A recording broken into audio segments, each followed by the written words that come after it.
Welcome to The Chat. Come behind the inbound scenes of some of the world's fastest growing companies. For the past 10 years as Chatmetrics, we've had an exclusive inside view of how these industry leaders are revolutionising inbound marketing and sales across diverse sectors. Each week, we bring you conversations with top minds in marketing and sales who share insider secrets and strategies for driving inbound success. Join us on The Chat, your front row seat to the future of inbound.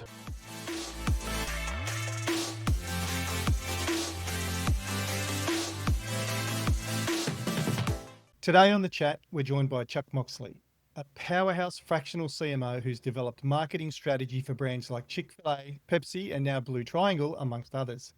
Chuck isn't just a seasoned marketer. He's a bold thinker who's challenged outdated B2B playbooks, from ungating all content to reimagining the marketing funnel entirely. He's proving that trust, velocity, and radical transparency drive results. He's also the author of An Audience of One, and today he's dropping insights you won't want to miss. Chuck, welcome to The Chat. Thanks, Terry. Great to be here. I wanted to jump straight in. You've had a pretty dynamic career working with some iconic brands like Chick-fil-A and Pepsi, and now leading marketing at Blue Triangle and another couple of others. I know there's a couple of under the radar you can't talk about. What pivotal moments or lessons from your journey have most influenced your approach to marketing? Well, I have worked with large brands earlier in my career when I was more on the consumer side. More recently, I've worked more in B2B, more heavily in SaaS.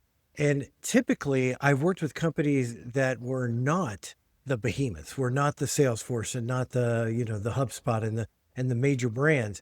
And so what I've learned from that is no matter what size the company, whether I'm working for a company that's got 5 million in ARR or it's got 30 million, my whole thing is you always want to punch above your weight.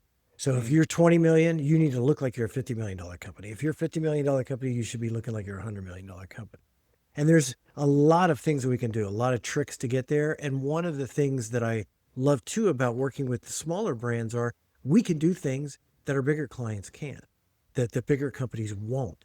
When I was leading marketing for a marketing platform, and we were going up against Google and Facebook and companies like that, we could go out and say stuff that they would just never say. They would never it would never make it through the 32 levels of approval. I could go out and say really crazy stuff like we did ads at that company and there was a logic behind it where the headline was literally in like 200-point type, "We're lying." The key is because our focus groups told us people didn't believe we could do what we said we did. So we just went out and hit it. We did ads like on the cover of Ad Week where it said, "You probably think," in little letters, "we're lying," in giant letters, about being able to do this, but we really can. And then we explain how we do it. So that's the kind of stuff, trust me, the big companies could never get that kind of creative approach. That's the way I look for those opportunities, right? It's almost like a little bit of guerrilla marketing. You can't really do that when the big boys are not fleet of foot enough. Exactly. And again, they've got way too many approvals and boards and stockholders and stuff that you don't have to worry about in smaller companies. True.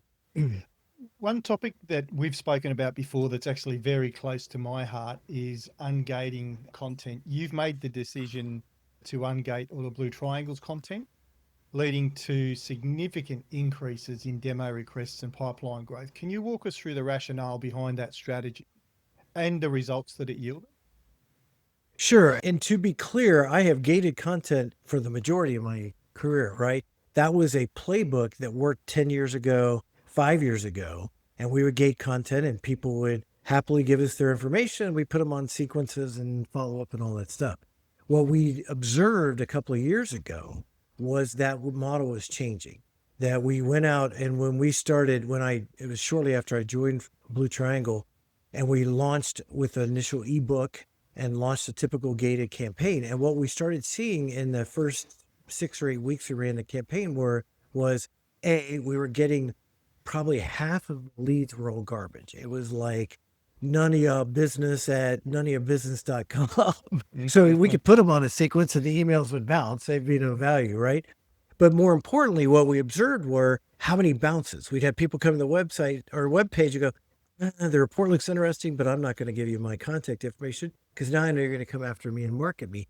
So our bounce rate was huge. It was like 75% or more of the traffic was just taken off.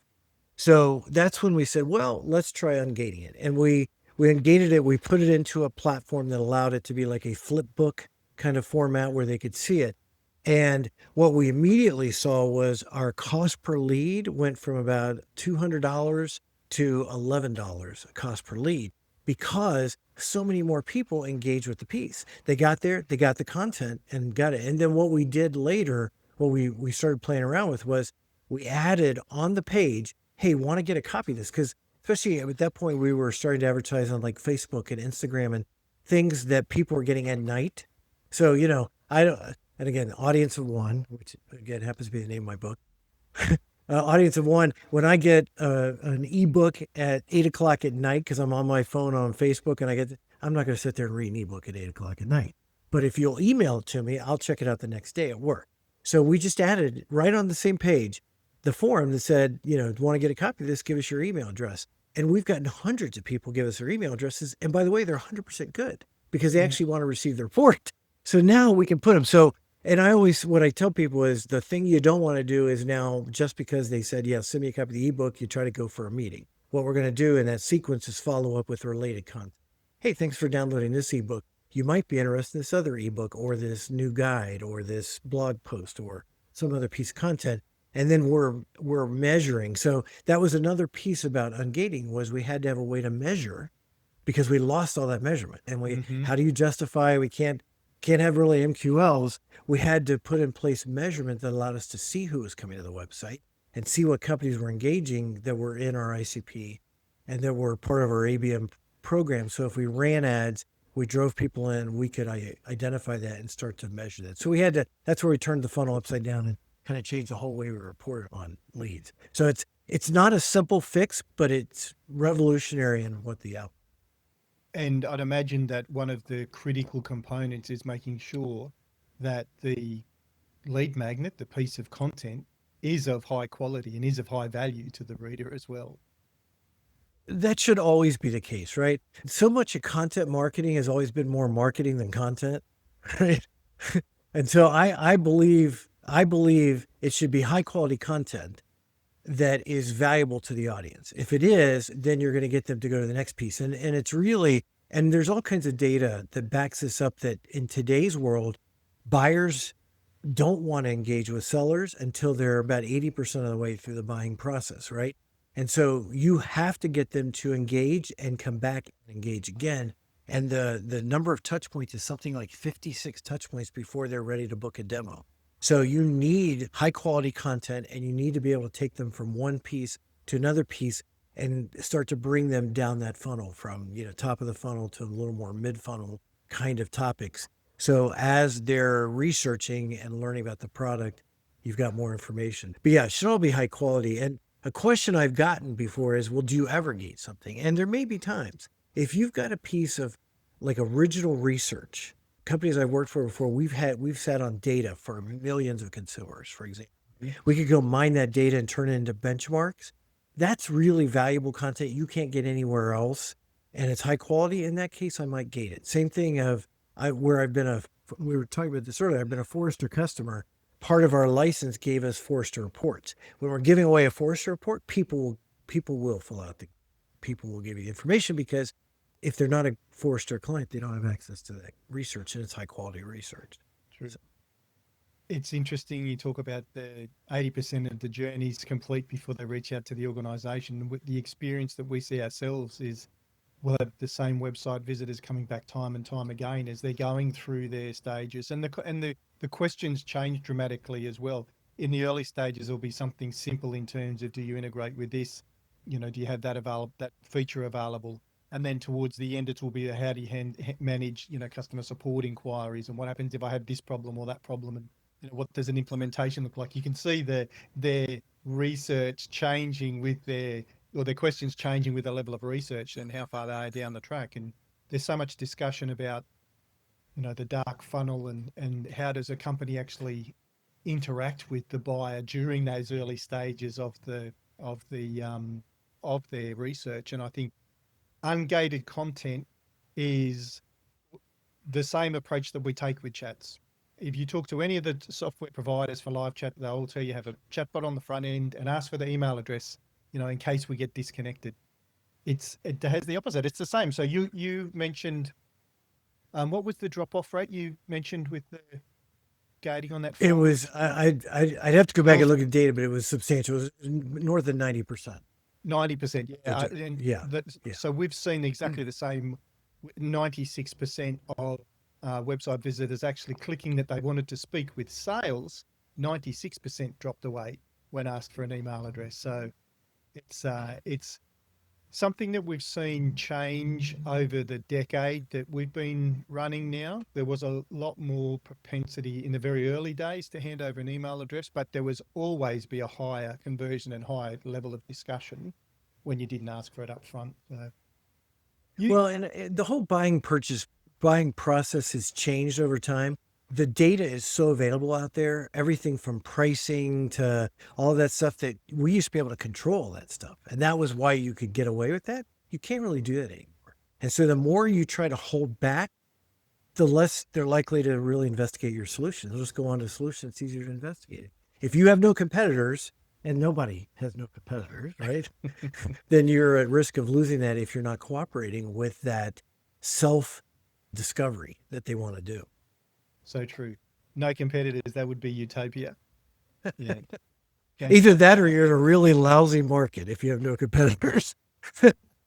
Information is so readily available today, even if it's not specifically from an organization, that you think you're going to trick somebody into giving your email address. There's probably enough about what you do and your business available just open in the public forum for them to make a get to whether or not you're going to be on the short list anyway. Right. And Chat GPT deep research is probably the next level of that, right? So Absolutely. yeah, it's if you can't hide. You confront it. And that's why you do need data that tells you who's coming to the website, and then you need to be able to track what they're doing. So when you were talking about how the questions change and the content changes, that's what we look at. And the way we measure funnel is first time visitor, repeat visitor, and then research. And that's based on, are they going deep into the platform pages? Are they looking at your pricing pages? Are they looking at the demo page? Are they going to different types of content on your website? Gives you insight as to where they are in that buying journey. And that's what if we can track that even at a company level, and that's what I've been able to report on is I can say, hey, in our targets, say we've got 500 target companies we're going after, I can see what percentage of that we've gotten at each stage of that buyer journey through our advertising, through our marketing. And that gives you enough proof of life to wait for the demo request, because that's Yeah. the problem. I've worked with companies with sales cycles of 7 months, right? So if your sales cycle is 7 months, and that's when they first identify themselves to close, how much longer were they looking before that? And how do you prove the money you're spending and the investment is driving it? This gives you proof of life. It gives you those early signs. So then what naturally happens over time is the number of inbound demo requests go up, and you can start to measure those. That's your proof point. And now you're really looking at pipeline. That's what you're being measured on, which is now aligns you with sales, now aligns marketing with sales. Absolutely.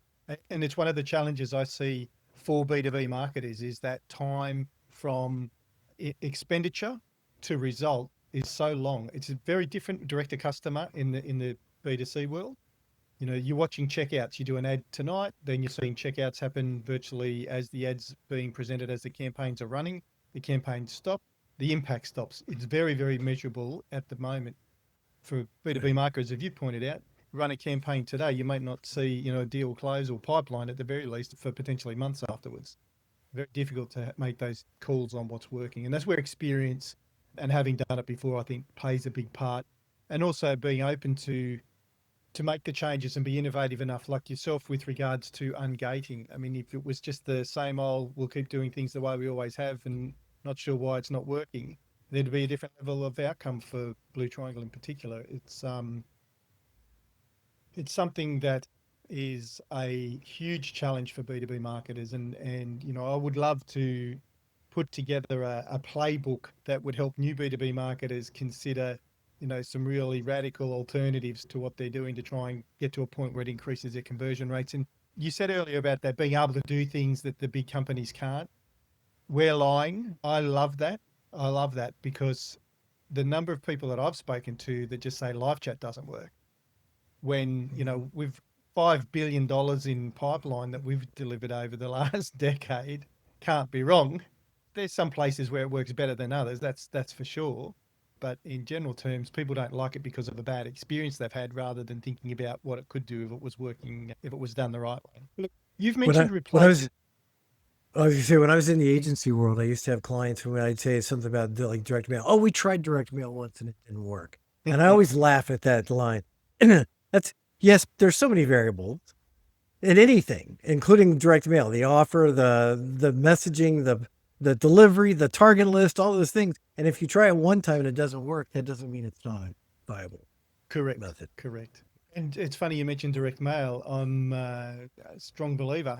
Even today in this digital age that we're in, I'm still a pretty strong believer in direct mail. I had a conversation with an organisation about 3 weeks ago who have shifted their strategy away from Google Ads and Facebook they were using and have gone all in because they ran some tests initially that didn't work with direct mail. They made the changes and they're finding that their direct mail funnel now is working considerably better at a much higher ROI than what the digital platforms are. So I've go had figure. amazing results with direct mail, especially three-dimensional direct mail, because Mm, it's so different. It stands out and nobody's doing it. It breaks through versus the 4,000 ads you see in your feeds and in your online. Direct mail can really stand out if you do it well. I mean, I've had campaigns where we literally targeted 250 people and we booked over 70 meetings and closed $2 million in revenue off a very, very small targeted, highly targeted campaign. So there's a lot of data that suggests, and that's again one of those punch above your weight, stand out, do something that the other people aren't. If you just copy everybody else, you're going to get lost. absolutely, absolutely. One of the greatest campaigns I've heard was that there was a aluminium security briefcase delivered by FedEx to the CEO, and they researched the CEOs and found the ones in their audience that I can't remember exactly how they did it, but they realized that they had some type of interest in aviation or something along those lines.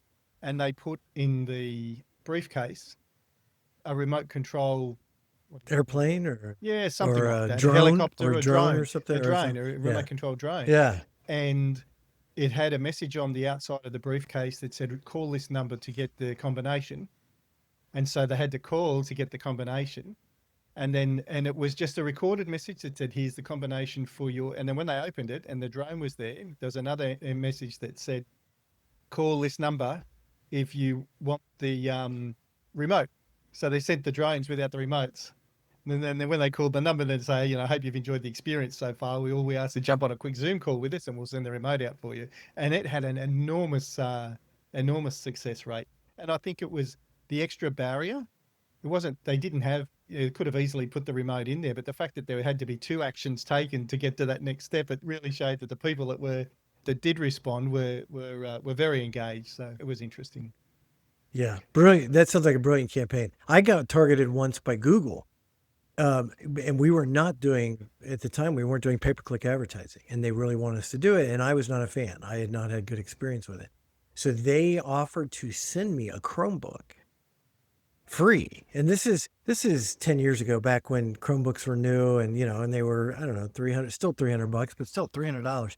They would send it to me if I would take the call because we had to do it on, Google Meet on the Chromebook. Yep. So it was the Chromebook that I would take the meeting on. And they wanted to talk about how they could help guide us because I hadn't had success with it, us doing it alone. They were going to guide us in that process. They had a new like white glove service. And we ended up Okay. spending like $50,000 with them, as a result of it. And I got the free Chromebook, which my daughter used for. So it works. It does work. It works. Yeah. I mean, look, again, that's another example. Though they're not batting above their weight, obviously, but that's those types of things that smaller businesses can use You've mentioned replacing the traditional marketing funnel with a football field analogy. How does the new model better represent today's buyer journey? And what impact has it had on your teams? Yeah, well, and here's why I like the football field. The knock on it, and there's the Gartner chart that everybody sees out there where it says the funnel is no longer a funnel, and it shows 4,000 arrows and the process and all this stuff.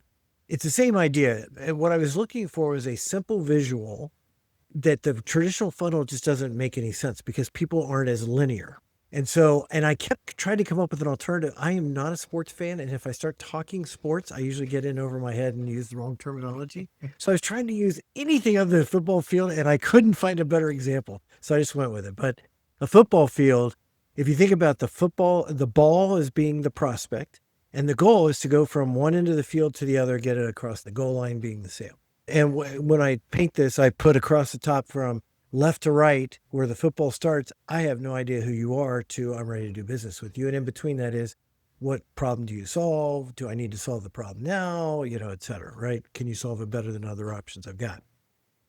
What I love about it is so many organizations have this approach where they go, okay, seller, go sell.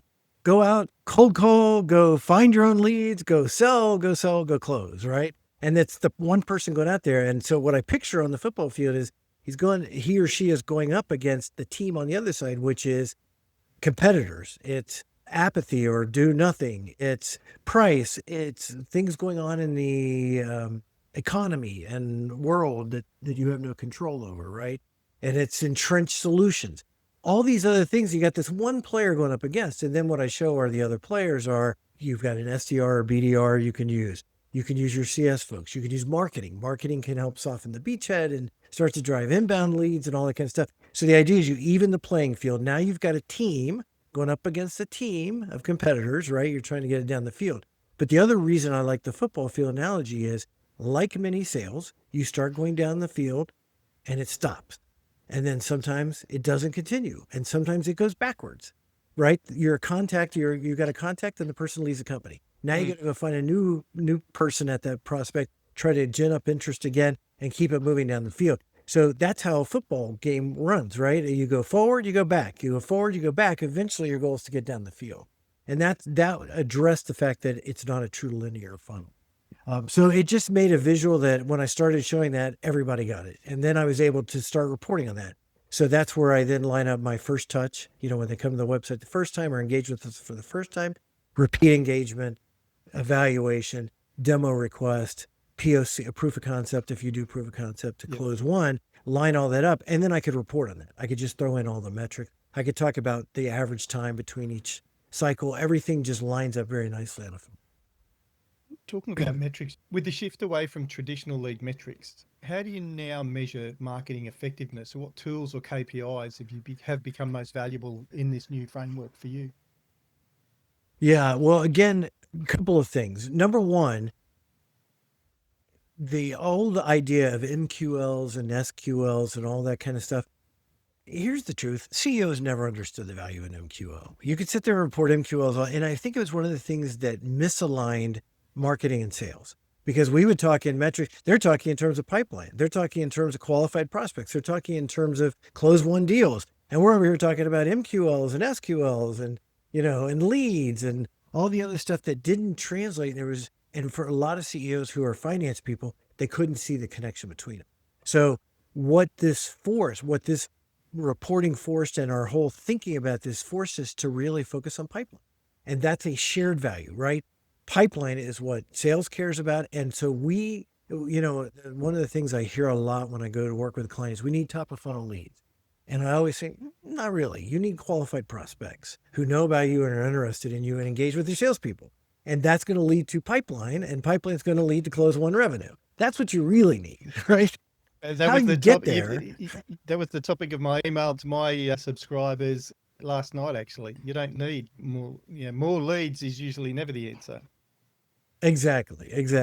So it's a whole different way of thinking about it. But when we start to operate that way as a marketing team, we align with sales. We align with what the CEO looks at, right? The CEO can understand pipeline so much better than they can understand MQL. and they can understand a certain amount of pipeline is going to convert to close one. Pipeline is also, we can get things to pipeline, right? And part of that is an approved handoff. That's the other beauty of it. Occasionally I'd have somebody go, oh, that stuff you're reporting pipeline, that wasn't qualified. I'm going, hold on. We don't create opportunities. Salespeople create opportunities. Are you telling me a seller said to, we brought in a qualified prospect, we turned that over with the SDR, turned that over to the seller or brought in the seller. The seller had sales conversations and started having meetings and created an opportunity and said, this is legitimate and I think it has a chance of closing, and it wasn't qualified? That's not on marketing. That's on sales. Go talk to sales if you have sales opening opportunities on non-qualified prospects. But the beauty of that is it's not marketing reporting. We're reporting, yes, on those metrics, so we can talk about, total pipeline, and we start to share the pipeline metric. But in the end, it's a shared metric that neither side can create on their own. So I just think it blends and works so nicely. And today, that's the focus, is how do we tie it back to pipeline? And then again, we look for those leading indicators. We can still report on leading indicators because we're going to be spending money, and it's going to take time to get the pipeline. That's the challenge. And you just have to be able to show proof of life, and you have to have, a CEO who believes in marketing, who has a little bit of faith in marketing. And it's time. It depends. We talk in generalities. I tend to come from a background where we're doing mostly sales-led, not as much product-led. And we're doing very large, $100,000 plus ARRs. If I was selling a $39 plan that is a PLG motion, that's a completely different story. So that's more of my experience has been sales-led, where you have to get a seller involved, you have to do a demo, et cetera. And that sales cycle could be very long. So a lot of my examples, when I'm talking about that, I should clarify, are for those kinds of products, which is a lot of selling today. It's interesting if you personally come across many where the CEO is more financial background and doesn't have that much interest, that you've had to go through and influence or educate along the way. Very often, actually. It's very interesting. And marketing is one of those things that everybody thinks they understand because they've seen an ad. They watch TV and they see commercials. I know what good marketing is. So on the one hand, it's like they know marketing, but if they really come from more of a finance background or business background and they haven't been exposed to marketing and they aren't used to spending in marketing, it's a very hard slog to get them to buy into it and to stay the course. So yes, it takes a ton of education. And so a big part of my job as CMO is educating the exec team, the entire exec team, right? Because it's not just the CEO, but the head of sales, head of customer success. We work as kind of a three-legged stool typically. And even it's helpful to the CTO to understand the value of the money because we spend more money than anybody else in the company typically, right? So it's valuable for everybody to start to see how that is driving pipeline, how that's translating into sales. So you have to pitch it. You constantly have to sell it. It's I was going to say it's interesting. It's smart. It's logical, isn't it? It is. And, I wish, and I have worked with CEOs. To be fair, I have worked with CEOs who loved marketing, who got marketing, who were hands off, except when I wanted them to be. Great CEOs, much, much easier. And that's where I had some of my greatest success and drove some of the greatest results because I had that freedom. Often it's when you're allowed to execute fully a strategy and see it through to see the outcomes that you'll see the actual results. I think it's when people lose faith or can't hold the course that the money can end up, or the investment can end up being wasted because they're not actually going to see the results that they should have been able to deliver on the way through. I've even seen that in examples where we would spend money in 1 year and, it took time to build that to, so if we started spending in January, we might not see significant pipeline till Q3, Q4. And then in the next year, even if we reduce spending, we kept up the pipeline because all that groundwork was late. It took so long. And, there's all these stats that say 3 to 5% of your buyers are in market at any given time. The problem is they're learning all the way along. So if you've got podcasts, if you've got content, you've got stuff, they're hearing about you long before they're ready to buy. And so that investment, it's incredible how investment we make this year is going to return stuff next year. And the flip side of that is when I sometimes come in and they go, okay, we need sales next quarter. I'm like, yeah, there's not a thing I can do. There's literally not a thing I can do this quarter that I can convert to sales next quarter, especially if my sales cycle is 6.9 months. There's not a thing. So if you're looking for that and that's how you're going to evaluate it, then don't spend the money. It's going to waste the money. Exactly. A little bit of a switch in topic now. We are running also a spotlight series as a sub series of our podcast. It's the fine line, AI and the fine line, and where it might have been taken a step too far or where it's underperforming. Look, last week I watched an episode of the CEO Diaries. Are you familiar with that, Stephen Bartlett? I'm familiar with it. I don't watch it regularly, but I am familiar with it. I don't either, but this one actually caught my attention last week. He interviewed Jeffrey Hinton, who is the grandfather of AI. And it was a very interesting conversation. Look, I guess it depends how optimistic or pessimistic you are personally. Whether it was a good conversation or a bad conversation. But in essence, he painted a pretty bleak picture actually of the future for predominantly anyone that's non-labor workers. And his final comment was, what's the recommendation for people looking to move in and choosing a career these days? And he said, become a plumber.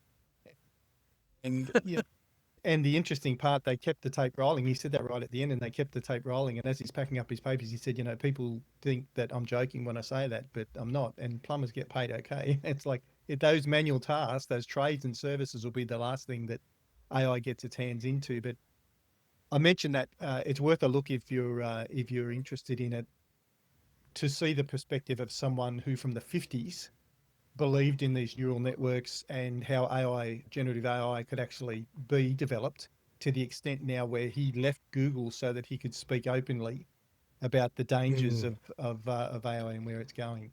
So I mentioned that because it was interesting. I thought you might be interested in having a look at it. But as far as AI is concerned, in your experience, have you seen AI truly enhance marketing efforts? And conversely, where maybe it's been overhyped or under-delivered, or it's been just taken a step too far? Yeah, no, definitely. And the thing is, 2 years ago, I struggled with AI. We were all struggling with trying to find the right application for it and getting high quality stuff out of it. I think it's evolved so much in the last 2 years as has our understanding of how best to leverage it, to the point today in being in the fractional world where I'm often dealing, number one, I'm not full time with any company, and then I'm dealing with other resources. AI is tremendous in terms of filling in a lot of the gaps and being able to execute a lot more with fewer resources. And I think you'll see that. And I think we're already seeing data on that marketing teams are smaller because we can do a lot of the manual stuff. Again, I don't see AI necessarily replacing a lot of the people. It just makes them far more productive and takes the manual work out. So any of the things that you can automate with AI, the ways we can improve, writing and some of the things that we do and the sort of the back end processes just allows us to do more things with fewer people. I do think that's legit. And so, in the grand scheme of that, that probably means fewer marketers.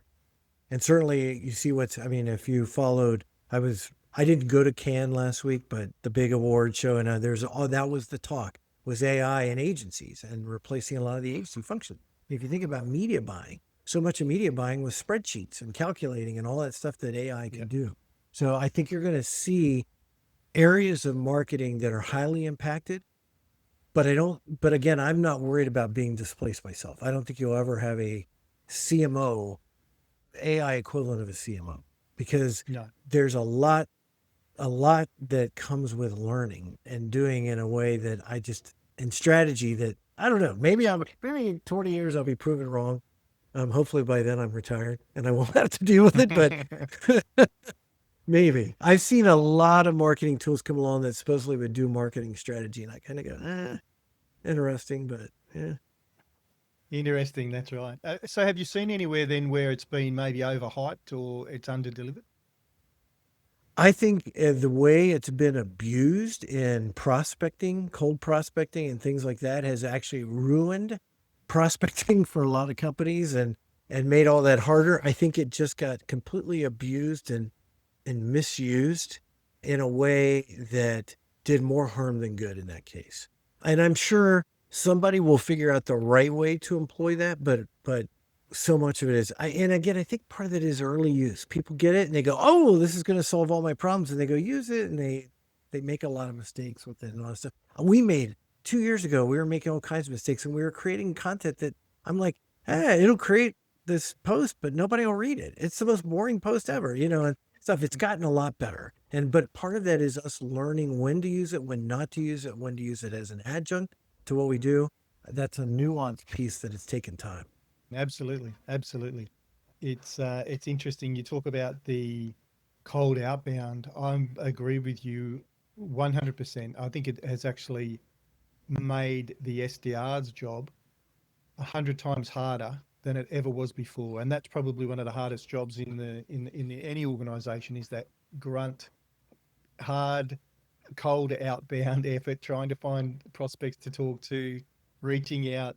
I think everyone has been bombarded. Anyone in any organization that anyone else could supply to, I'm sure everyone has received at some point in time some gammy message from AI. And not just one. When it's AI, there'll be two, three, four, five, six going into the inbox, without responses. It almost becomes relentless. It's like when the sales enablement platforms first came out, like the outreach and so forth, where you can build in a sequence and let it fire. When they first fired, the SDRs thought, this is great, we'll just send out, an email every day. It's ruined it, I think. And I think it's a shame, because there's so many great products and so many companies that have got problems that could use those great products, that, they're almost at the polar ends.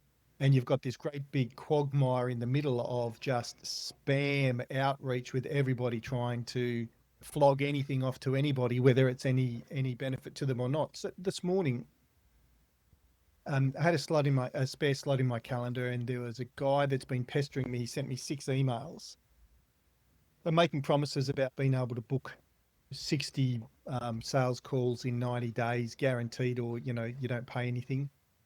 And I knew it was AI, the messages that were coming in, and they were rubbish. And so I actually got him on the call in terms of just coaching and saying, look, stop what you're doing. Oh, it's great, I've got these responses. And he showed me the results that he's got and replies he's got from his campaign. I said, okay, now show me your customers. He goes, oh, well, I haven't got any customers yet, mate. It's like you can have as many responses as you Right. like, and That's as the many meetings problem. as you like, but if nobody's paying you any money, it's like there's a disconnect here. There's got to be a level of sincerity, and particularly in any type of communication process or flow that you're bringing people through, there's got to be a level of congruence.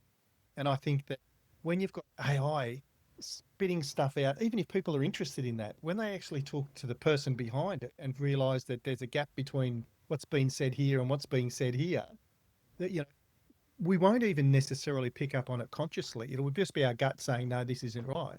There's something wrong here. Right. And, Well, I and think that's the big. I've got a perfect example of that, where I had somebody reach out to me on LinkedIn, and I said, I can't remember how this started. They asked a question, I responded back, whatever. And I said, well, I'm only doing this kind of thing. And they're, well, we can help with that. But it was a decent conversation. We had a decent conversation back and forth, to the point of, I said, okay, fine, I'll book a call, but understand right now, I'm just thinking about this for future clients. I have no clients right now. So if you're willing to take a call, oh yeah, no problem. Happy to meet, blah, blah, blah. I mean, it's all very personable. Person gets on and he tells me, oh, all that was AI. All that was AI generated. I didn't have, that was none of my conversation that I had with you coming from me, which, by the way, that's the gut now tells me. So whatever. But the crazy part was, he didn't bother to read the exchange.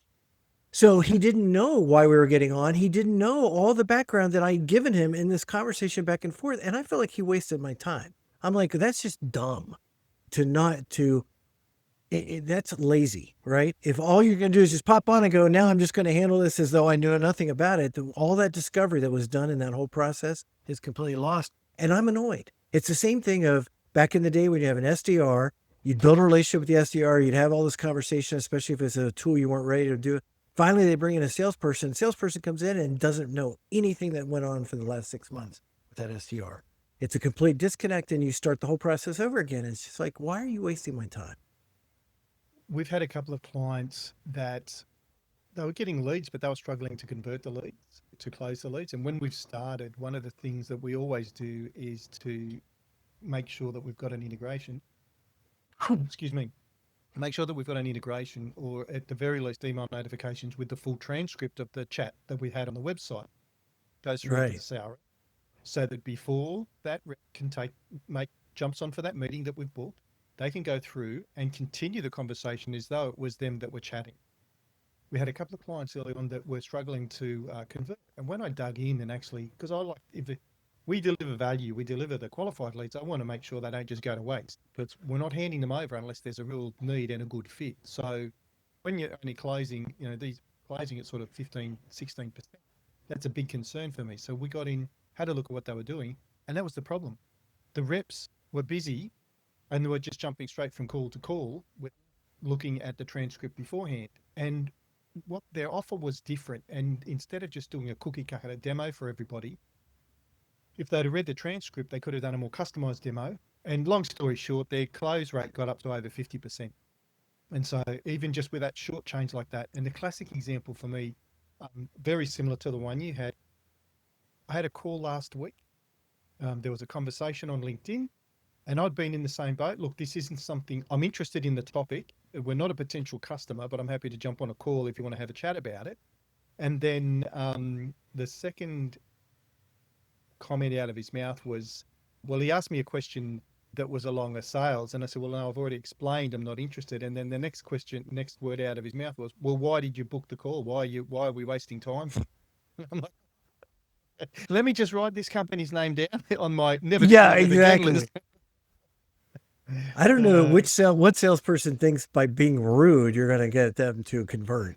It's one of those things that emotions, when emotions run high, intelligence runs low. And I think that when we're in a bit of a pressurized boiler room at the moment, I feel, as far as the economy is concerned. And so, you've got sales reps that have got pressure on them to hit quotas. The sales managers are pressure on them to make sure that the pipeline's there and that the deals are being closed. So I can understand the pressure. And so, look, I can understand how a reaction like that can happen if feel their time's being wasted. But the problem is, if they'd have done their homework properly beforehand, it would never have happened. And so it's a self-caused, I believe, that type of pressure and that issue and that waste of time, they're wasting their own time. And I can guarantee you, I bet if I had a look at their sales pipeline and had a look at the close one ratio, it will be on the lower side. There's no doubt if that's the environment that they're operating in. But it's Well, interesting. and it's short-sighted, that approach, right? If everything is immediate gratification, I worked with a woman, fantastic woman, Mary Tangretti, who used to say all the time, life is long.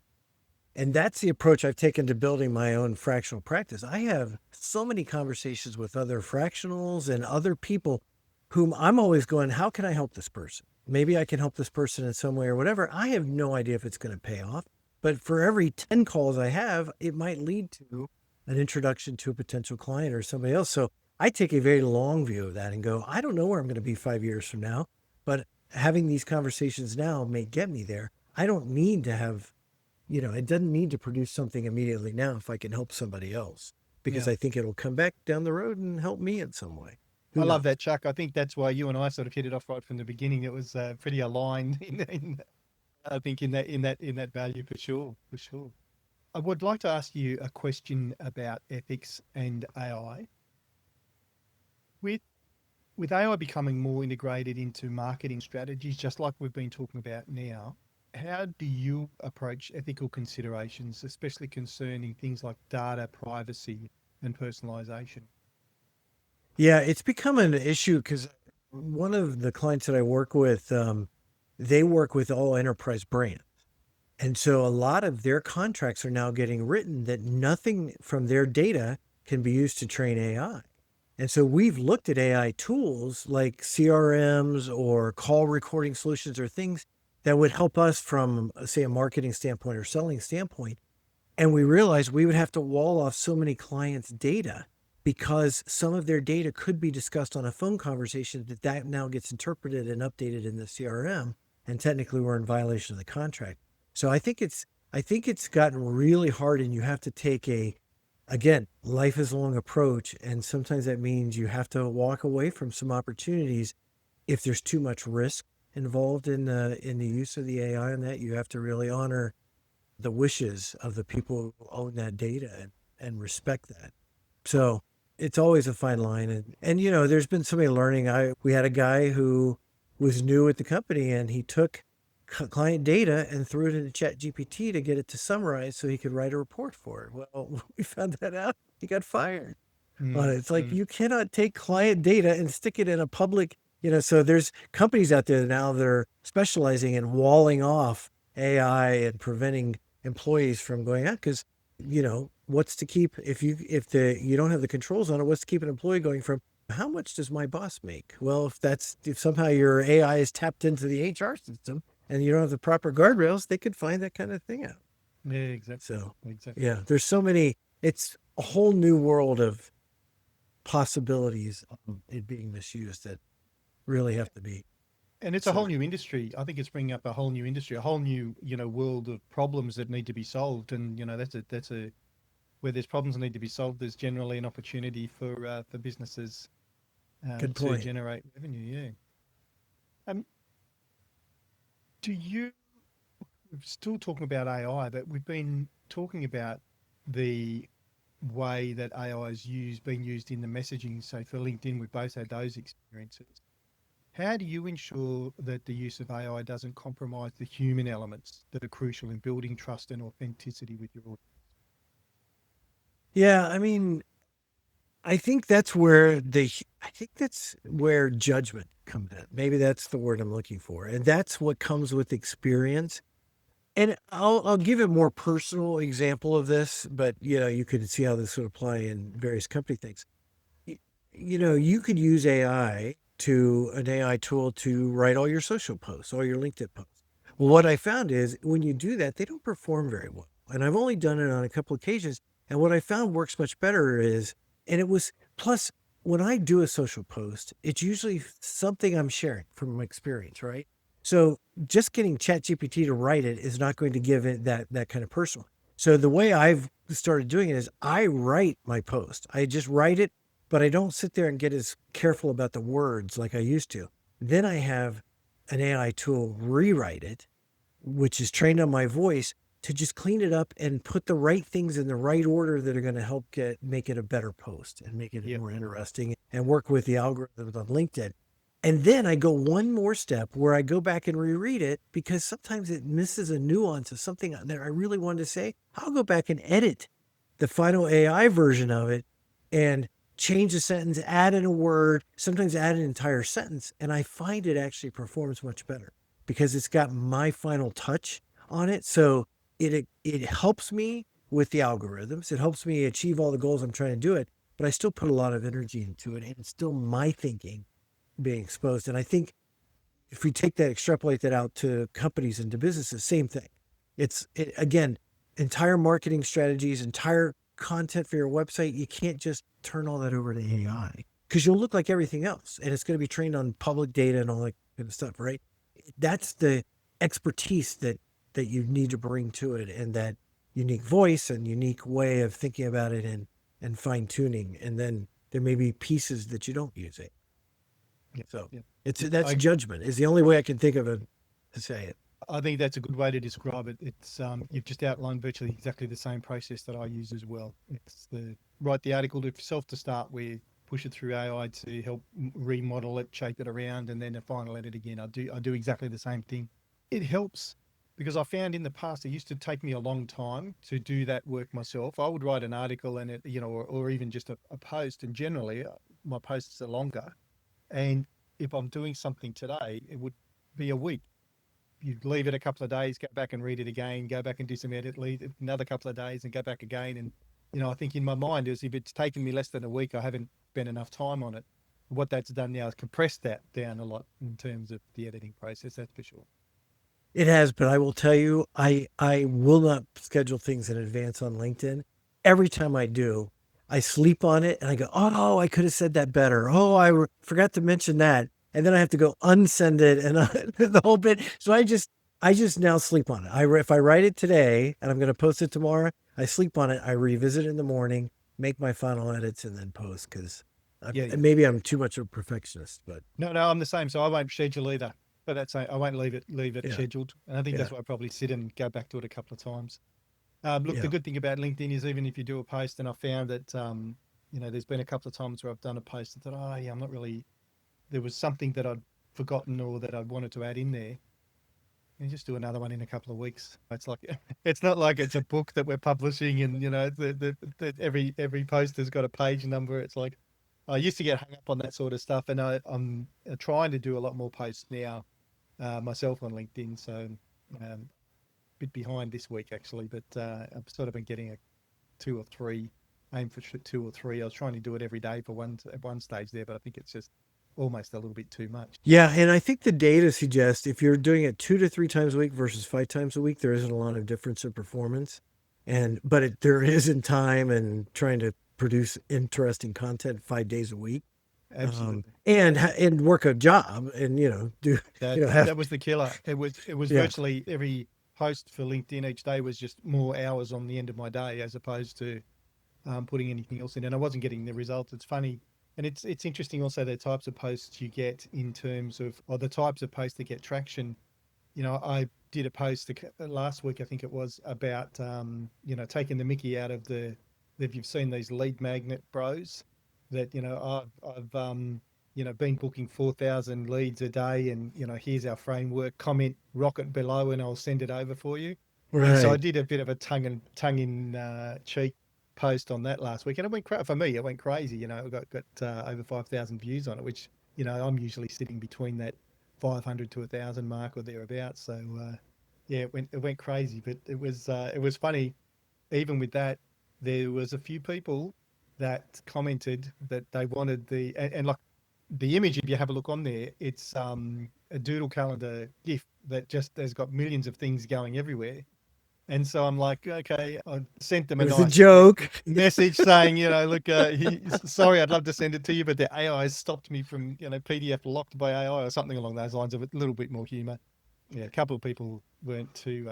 Most people had a good. There was one person in particular that didn't have a good sense of humor about it, but the rest did, and realised they'd looked at the top and looked at the bottom and said, "Yeah, send it to me," instead of reading the content. So that's interesting. Um, what strategies have you found effective in cultivating teams that are both innovative and aligned with overarching business goals? Because people are a challenge. Yeah. Number one is hiring the right people, right? Hiring people that can work independently, that are smart people, that don't need a lot of hand holding and a lot of oversight. And there's an art to that and training I got early in my career that has helped me in terms of doing hiring. It's a concept called top grading. That's a proven system out there for hiring that works really effectively. It's not fast, it's not easy, but it's effective. So Can one you is getting the briefly sure. explain that? Yeah, yeah. With top grading, it's a much more in-depth process, and you do the multiple interviews, and you do it with multiple interviewers on there, including people taking notes. And what you're looking for a pattern by asking the same question and repeating the question over, especially when you're going back through somebody's experience, it uncovers either positive or negative things. In the positive side, if each person got promoted because they did something and went above and beyond, or they got stymied and they figured out a workaround and moved on to the next thing or whatever, you start to see this pattern of, oh, this is a person who's able to think on their own and do all this stuff. The flip side could be, the person who every job they left because they had a really crappy boss and the boss didn't understand them. At some point you go, okay, there's a pattern here. The commonality is you. Right. And I've actually seen people, like, when you start if the way the system works and the repetition of it, it can push people. And I've had people like completely lose it. and just blurt out, yeah, they were fired and blah, blah, blah, and here's why. And they were trying to hide the fact. And then it's like, okay, well, at least I learned that at this stage. So I have found using top grading, the process, and I've trained a lot of people on it now in my own teams, but using that process, the amount of misfires or mishires is very low, very small, like single digit versus before. Sometimes it was a bit of a crapshoot. So that's the first thing, is getting the right people and then letting them do the job. And that is very hard for me because I am a perfectionist by nature. And that took 20 years of learning and probably pissing off a few people that worked for me along the way. I'm just being able to accept that has to be done exactly the same way I would have done it. And if you find the right people and they just take the initiative and do things and you can let them do it, you get some amazing work out of it. But I will say that has been a work in progress for me and learning. And so if anybody's listening to this that worked for me like 10 or 15 years ago, they might go, what the hell is he talking about? He was the worst boss. So would it be more controlling or micromanagement with your old style? Pretty micromanaging, Okay, yeah. get it. So, It's hard to let go. And so letting them do the job, is there anything else then in particular in getting that alignment with the business goals? the other thing that we've done in more recent jobs that I'm a fan of is adopt agile processes. So where we work in sprints and we have a whole methodology of, when you do a sprint where you have the kickoff. So you've got the kickoff and you got the clear goals and you got the big rocks and the small rocks and the prioritization on it. So you've got defined for, say, it's a 6-week sprint or a 4-week sprint, certain deliverables that need to happen. It makes things happen in a way that, because marketing, so many projects like a website could be a 6-month project.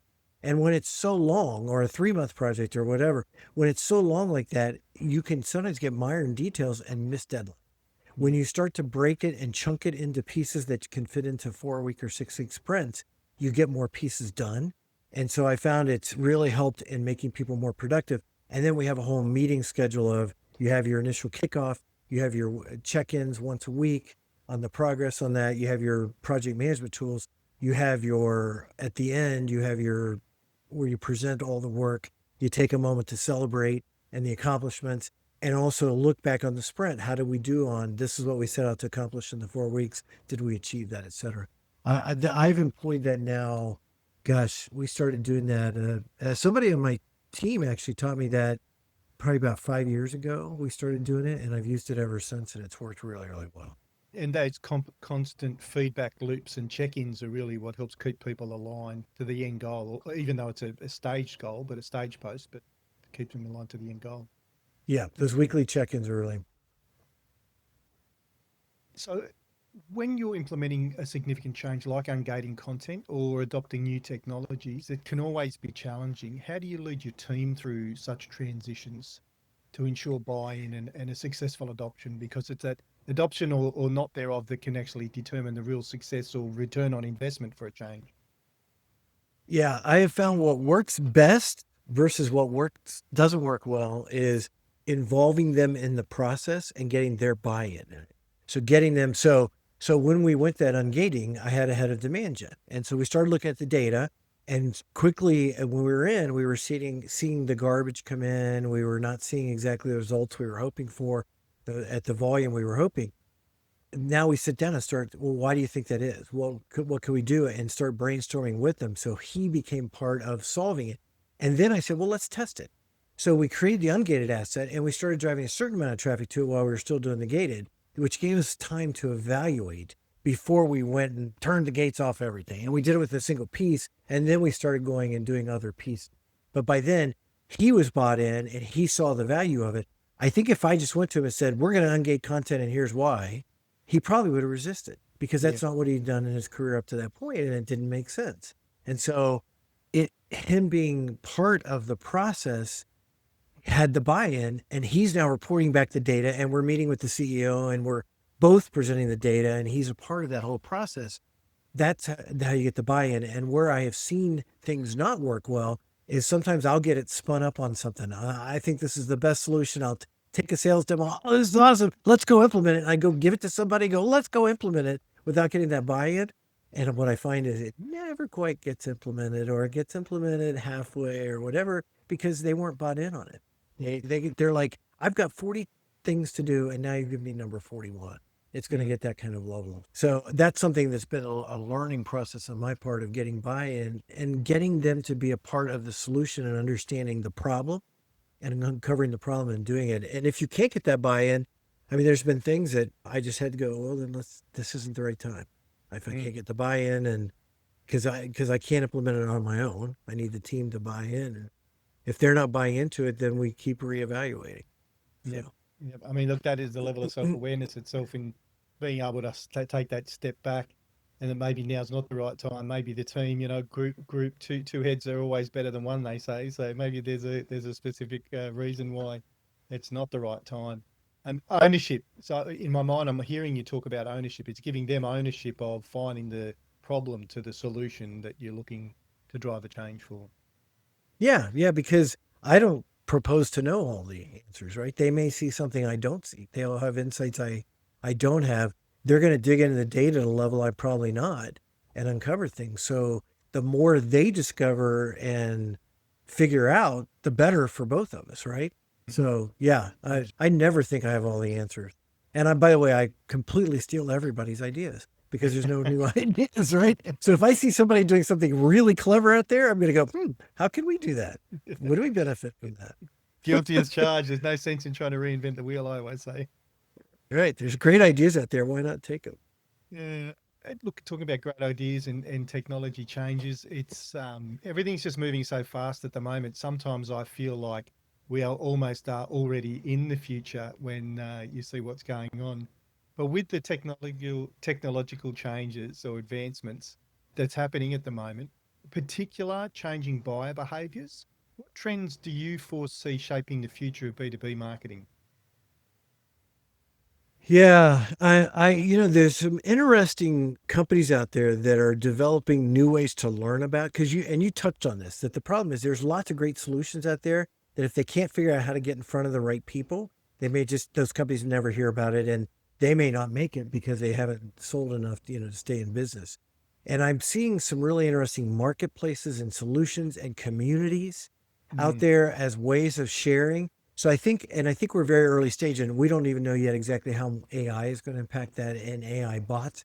I could see a time when you have an AI agent who goes out and evaluates 30 solutions and comes back and narrows it down to the 5 that you need to go view. And maybe it's AI agents to AI agents talking. I mean, I co-host a podcast where we talk about retail, and we did a whole episode on, are bots going to change the whole way buying happens on like Walmart's website? And does that mean the website becomes a lot less important because the bot goes and does all your buying for you? And what does Mm. that mean? So I think that's the kind of stuff that we have no idea what it's going to look like 2 years from now. And I think that's really exciting and interesting. And who knows? There's probably, revenue opportunities there for all of us. Yeah, I think so. I think so. I have a very similar view, I think, with the early stage, but growing quickly, rapidly, of the use of communities, groups, marketplaces, in particular, marketplaces, I think are really coming to the fore that will be known for particular range of solutions or a particular segment that they're servicing, that the audience can go to that particular marketplace knowing that it's covering, it's it's specializing in their niche, so to speak. So, it'll be a marketplace for B2B technology companies where everything that a B2B technology company might need is available on this marketplace. And I think, Perfect example of that is one called Demo, DIMMO, where they aggregate all these great solutions in categories. So it's, sales automation, it's CRM, it's all this other stuff. I like to kind of start there. If I need a solution, I needed a CRM when I became a fractional, I needed my own CRM. I went and looked because they had 8 solutions, all with reviews and videos and all the stuff right there. I narrowed it down, tried one or two, and that's how I bought. So mm, that saved me a ton of time because there's literally 100 CRM solutions. So if somebody's gone out and kind of vetted that and brought it down to the 6 or 8 best ones, it saved me time. last stat that I heard on CRMs, there's actually 3,000. Yeah. So what I say, 100? Yeah, there's a I'm finding that there's a new marketplace called Cloud Task that's very much in that B2B space. It's business to business, and it's pretty new. It's growing pretty quickly. I only became aware of it in November, and it's sort of, we've got a bit of a both two-way relationship there. They're one of our clients, and we've listed on that on that marketplace as well, and it's been quite fruitful. It's been interesting to watch. I've been involved in only one other marketplace before and found it to be very stagnant. But this one's very active. The team's very active. They're very proactive about promoting your product and proactive in terms of helping the person that's using the marketplace to find a solution. They're very proactive in helping find the right solution. So, there's several alternatives. They'll go through and fully understand. It's almost like this. It's like having an external, a quasi sales team, because they'll go through and do, that proper qualification and discovery and understand who they should be talking to. They won't recommend our services for anyone that's not ideally suited to have our service as a solution. So they operate with a high level of integrity. I can say they're very proactive and they operate with a high level of integrity, which is a little bit different to what I've experienced in the past. In the past, it's been a little bit more hands off, and as you mentioned, they're all there, but you have to go and do the searching yourself. Whereas here, it's almost there's a pretty strong concierge service with Hmm. Cloud Task. I'm finding at the moment it's a bit of a point of differentiation for them, I think, anyway, from what I've seen. I'll have to check it out. And I'm sure I'll there's check it out. ways, yeah, I'm sure there's ways AI can improve that whole process as well. Of Can sift course. through and help you, ask you some questions and it will narrow down out of 30 solutions what are the best three to look at. And then again, as a supplier, how do you get to talk to the AI chatbot and to pick you or your solution? That will be a whole new area of expertise that we have to develop. Absolutely. Absolutely. For marketing leaders aiming to drive significant growth and innovation, what key pieces of advice would you offer based on your experience? So looking to drive innovation, I mean, I there is marketing is changing so much and technology is changing so much that I feel like I have to be a constant student. And it's something I always credit my father with this, instilling in me a natural sense of curiosity. He always had it, and it's been instilled in me. But for that reason, on weekends, I listen to 6, 8, 10 podcasts, and I'm constantly studying what's working out there and learning and and I'm constantly trying to learn and improve my skills and find out what's working for other people because it's changing so fast that if you just keep doing everything the way you've always done it and you kind of get your head down and you're not evaluating and learning and reading and on LinkedIn and hearing all this stuff and checking out all these different methodologies, I think that's where you can quickly become antiquated. So I'd say if you're looking to innovate, and again, it's stealing. It's the most negative word I can put on it, but it's what is everybody else doing out there? Because I want to learn from them. I actually listen to podcasts. I use a tool that I discovered somehow called Snipped, SNIPD. And when I'm listening, like with my headphones, I can double click the thing if they say something really interesting and it marks it and then becomes an AI snippet. So I can go back and pull out the highlights of it. And it even now auto does it for me.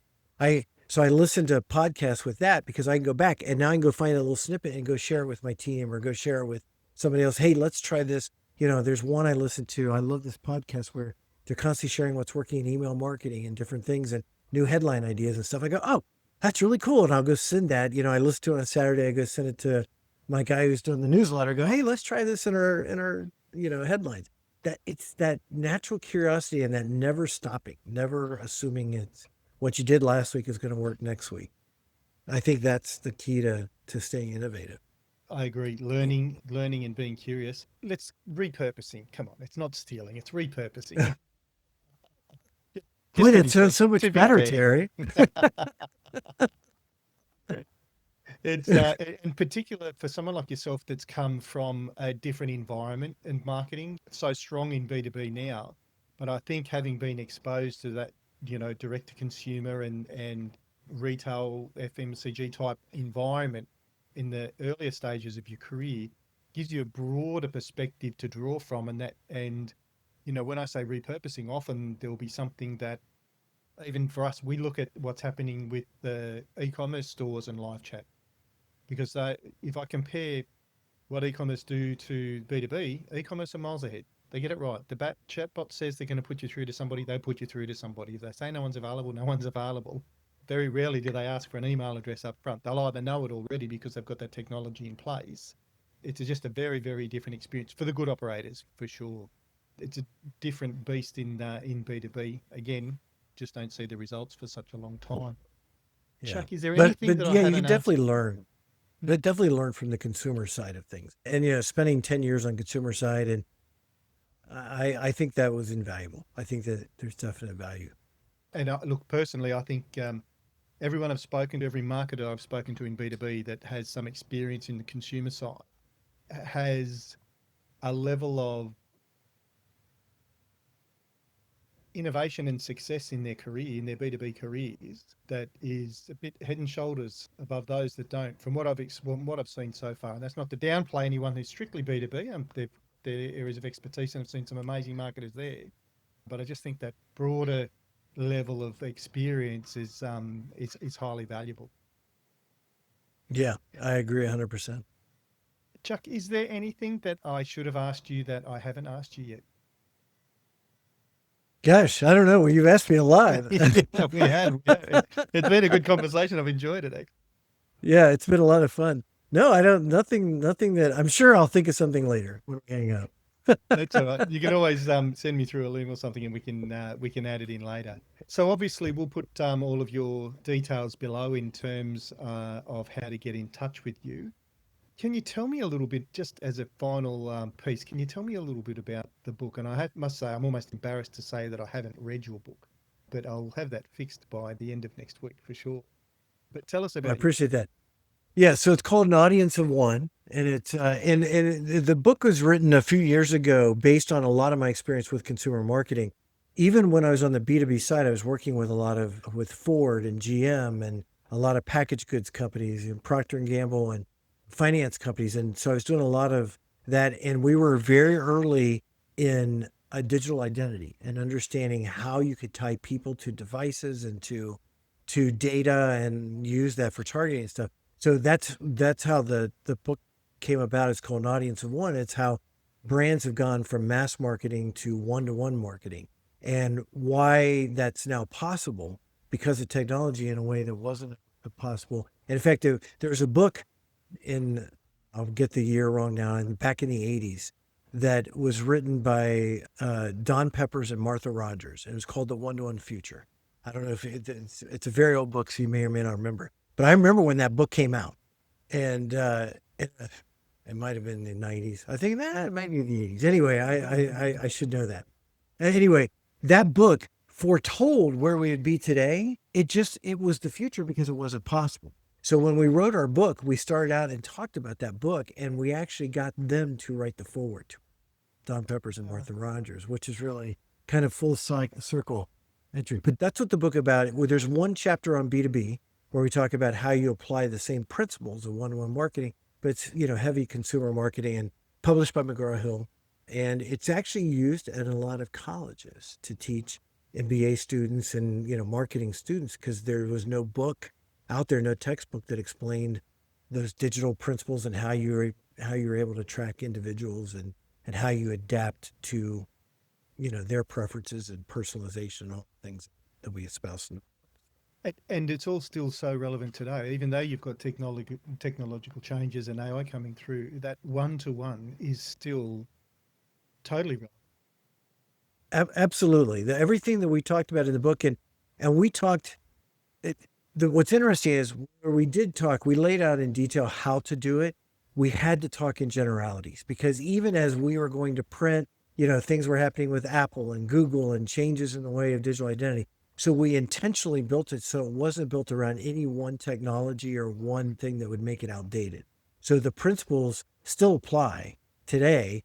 And the truth is, what you can do today in AI, I had somebody ask me, gosh, 2-3 years ago, and this was a big financial services company with dealing with millions of consumers. And they were saying, well, the thing is, I want to be able to do true one-to-one marketing. I want the message that goes to Mary to be different than one. And I'm like, you could do that, but right now with the technology, the cost and the effort, the juice, I use an expression from having lived in the South, the juice isn't worth the squeeze. You could Yeah. do it. Nobody will do it. It's not possible. And they were frustrated with me at the time. They were like, what? That's so frustrating. Today with AI, it's actually now possible. So what we can do today that we couldn't do 2 years ago is crazy. Mm. And I remember 5 years ago talking about being able to do 10 different versions of an ad. And the agency would go, well, that's just way too long because we now have to go create 10 different versions of the ad. And 10 different, now all that can be done with AI and built digitally and built on the fly in a way that just wasn't even possible 10 years ago or 5 years ago. So if anything, it's really just the final comment, I guess, on AI. As much as we talk about it potentially, lessening jobs, if anything, it should make marketers more successful, particularly around the ability to be able to A/B test and really find those things that are working quickly. At a much Yeah. What you can do with AI now that would have taken weeks or months. It's kind of like I was having a conversation with somebody the other day about focus groups. And even the way you do focus groups anymore has changed and virtual.